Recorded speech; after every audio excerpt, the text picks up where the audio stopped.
You and your experience are fully welcome here. However you are, whatever thoughts arrived,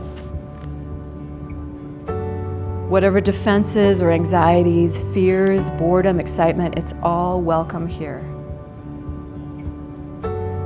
You can think of this as if the doorbell rings, you can go and run behind the couch and hide,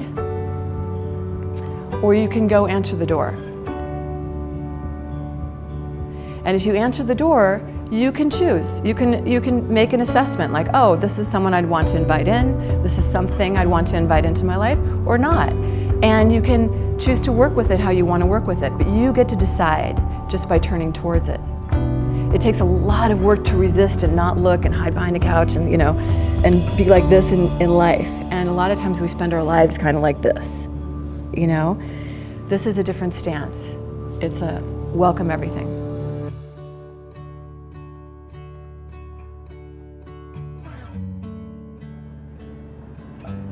Yeah? So does everybody know who's going to go first? Raise your hand if you're going first. Okay. So wait, 5 minutes with just one person asking questions or the... Yes, thank you. Okay. 5 minutes, just one person asking the other one question. What is your deepest love? My deepest love. My deepest love is trust from my dad. That was something, and it for both ends, that we just never had. And it is now a thing, and I am literally in love with that. When we first started, I thought, wow, what do I want to know about her? And ultimately, some of the questions were what I thought maybe I want her to know about me. It did tie in for what you said about people want to be known. If my body could just swallow me whole to shut me up and calm me down, it would. I have approached healing my character defects without approaching the cause of them emotionally. I'm willing to approach it intellectually, but I don't know what it's like to do it emotionally other than you can see everything starting to tremble now.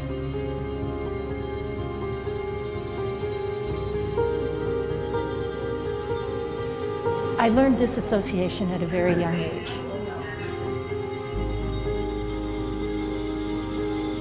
It was my go-to, whether I knew it or not, when I hit that spot, that I just chose not to be present in it. So it's my quest to learn to be present.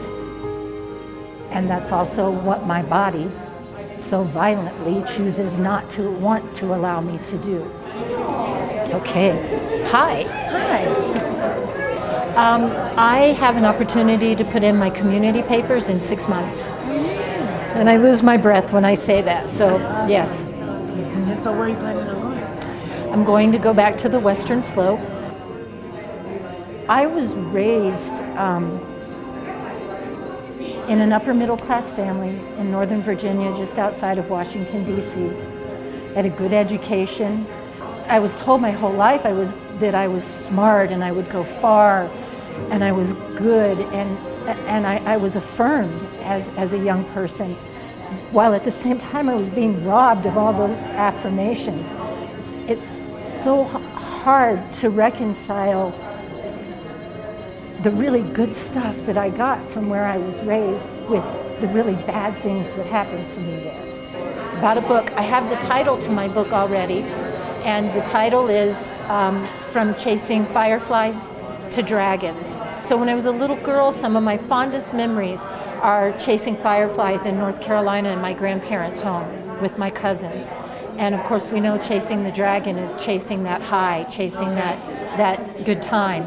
So that's the title of my book, the innocent child that I love to the woman who chased that high. My older brother molested me from the time I was about 3 years old until I think probably 8 or 9. And my father and sometime in that time also molested me. So there's all those things that happened that were just not cool. People don't understand that that makes it hard to go through life. They don't understand that it hurts so bad that I needed to get high for most of my life. The first time that I was introduced to cocaine, everything got better. Maybe only for a night at a time, but man, for that night, life was good. Nothing was painful, nothing hurt me. I didn't have to hide from anything because it just didn't exist. But nobody gets to know you beyond the fact that you were abused and now you're a piece of crap because you don't know how to act right. You know what I mean? Well, there's a reason why I don't know how to act right. Nobody ever taught me how to act right. Everybody always taught me how to act wrong. I don't know, we maybe cheated a little bit. We both we picked a subject that we, in the past, had that anger that we expressed. And so that was very real for both of us. One of the things that I realized was it was that fast for me to step back into the anger and the blame and the finger pointing over what I have already healed from, or come away from that finger pointing place. But I sure didn't have a hard time going back there.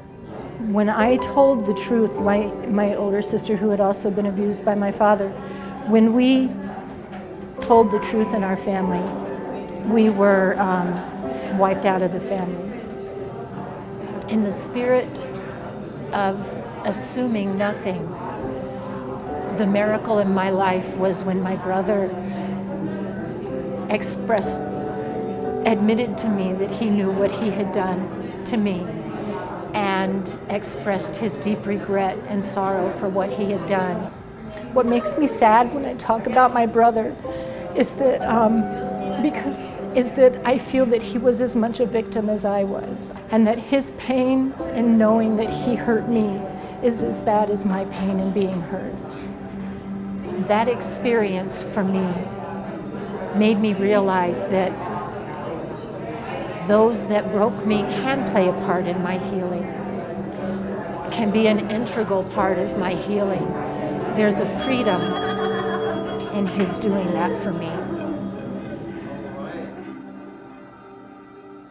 Maybe it's okay to accept that that's it, and then move into who I want to be instead of thinking something's holding me back. Because the thought that there's more, and you have to face this more, and you have to go deeper, keeps me from feeling like I'm whole. Yeah. And what if it's okay? So brilliant. Yes. What if it's okay to be whole? I went really, really deep yesterday, and it was extremely uncomfortable a couple of times. I opened up to strangers, things that I've opened up before, but never to strangers like that. Like, it just was a real comfortable and safe space, and I appreciate that for this guy as well. But it took me until about 11 o'clock for the muscles in my shoulders to let go. And I have to tell you that last night I almost panicked because I realized internet, family, I told secrets. Family secrets, you know? I revealed things, and I had kind of a brief moment of panic about that. I may have to go back and tell them no. And then I realized who I want to be in life, much like what you shared, is someone who helps others not have to live like I lived, or not have to experience the repercussions of what we've experienced.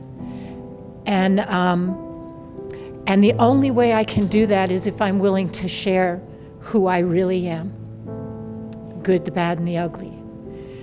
And internet, family, maybe, never know. Maybe I'll find out and it'll be uncomfortable. But I still know that what I shared was my truth and my honesty. And if they can't handle that, then that's their story. and their experience that they have to experience. But if what I share that is my truth can help even one other person, then what we have is worthy of sharing. This will become a part of my, there's a word I'm looking, network, for the things that I plan to do when I get out to help children to become more whole. I learned at the same time that I said it, that good things can come from bad places. And I will remember that, and it will become a part of my testimony. It will become a part of what I share with others, and what I feel like will empower others to understand that it's so true. It is. Mm-hmm. Oops, that's yours. Okay. Bye.